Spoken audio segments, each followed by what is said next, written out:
You know that stupid dream we all had when we were younger? You know, the one where we wished we were grown up? Yeah, fun times. I mean, adulthood isn't the worst thing in the world, but it would be nice to occasionally go back to some of the joys of our childhoods and relive that happiness. I've got just the thing. Aha!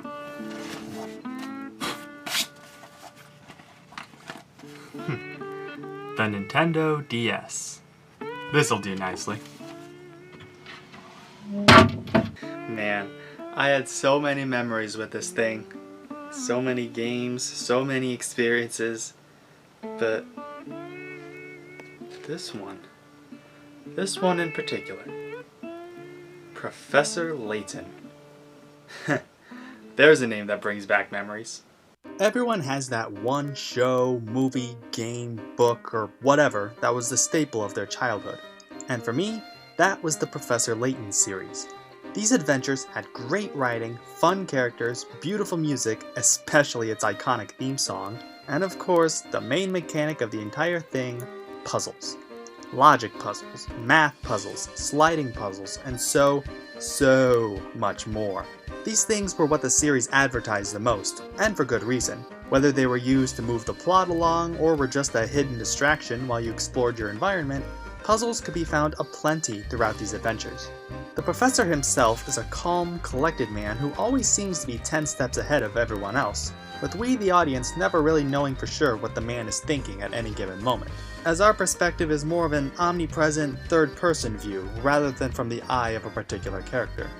In a way, it was like an interactive movie rather than a game, but that didn't stop these things from being the highlight of my childhood. That said, it was a bit of a shame I never got to finish the series growing up.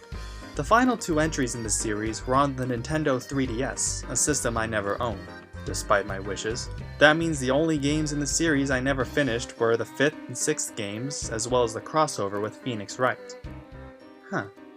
Phoenix Wright. There's a name that brings back memories. It's a bit weird. Despite Phoenix Wright being the more mainstream icon in the gaming world, I actually hadn't heard of him until late into the series' life. But better late than never, I say. Phoenix Wright Ace Attorney is about a defense attorney named, well, Phoenix Wright. Your task throughout the series is to defend your clients in court, and along the way, prove who truly committed the crime. Yeah, I know it sounds weird that the more mainstream and iconic video game series is about being a lawyer of all things, but the series made it work. Like Professor Layton, it has clever writing, memorable characters, and iconic music. Only instead of puzzles, our main point of gameplay is trials.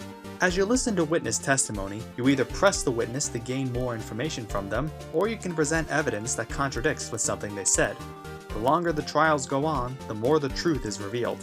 It can be highly stressful when things don't go in your favor, but in the end, Phoenix manages to pull a massive turnabout and win the case.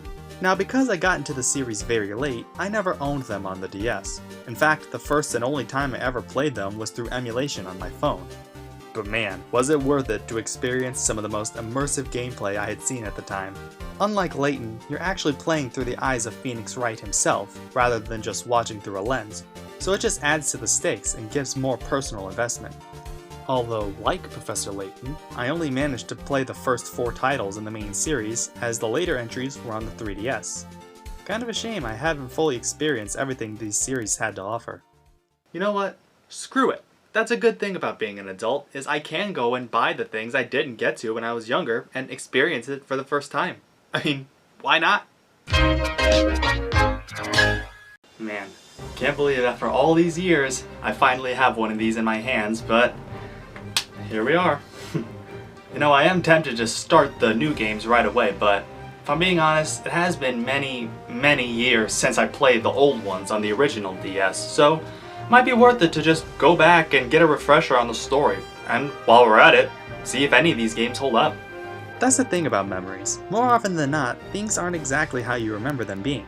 And while these particular memories are for when I was around 13 for Professor Layton and around 17 for Phoenix Wright, it has been a long time since I've touched these games.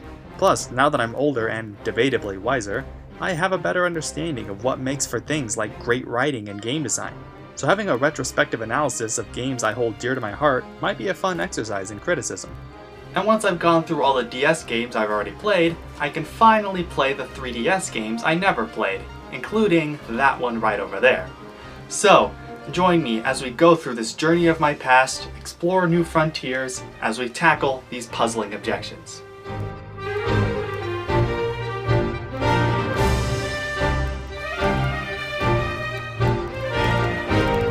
Objection!